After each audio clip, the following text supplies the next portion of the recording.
Ito mga kapatid, pasok sa listahan ng isang survey and research firm ang mga Pilipino bilang pinakamahuhusay na mag-ipon ng pera. Kasabay nito, lumabas din sa survey na magastos din daw tayo. Ikwento mo, Ina Zara.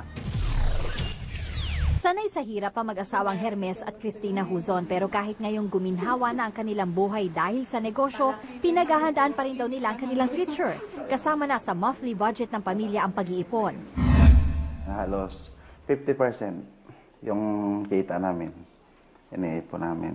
Kailangan magtabi talaga kasi hindi mo alam yung katulad ng negosyo namin. Hindi mo alam kung kinabukasan wala na, yung mahina. Dahil sa mga Pinoy na tulad na mag-asawa, pasok sa top 10 savers in the world o pinakamahusay mag-ipon ng pera ang mga Pinoy.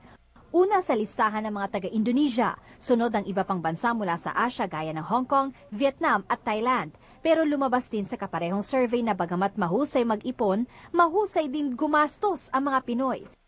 Sa edad na 5 at 7, may tig-isang alkansya na ang magkapatid na sina Ken at Chad. Pero wala pa man sa kalahati ang laman nito, sigurado na raw sila sa paggagamitan ng maiipong pera.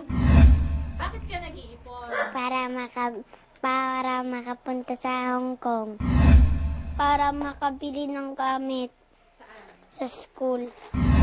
Mga Pinoy din daw ang pinaka-positibo pagdating sa paghahanap ng trabaho. Sang-ayon dito si Lani. Kailangan lumaban kahit na mahirap.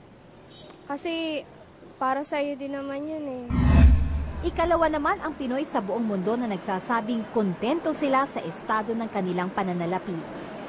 Ina Zara, News 5.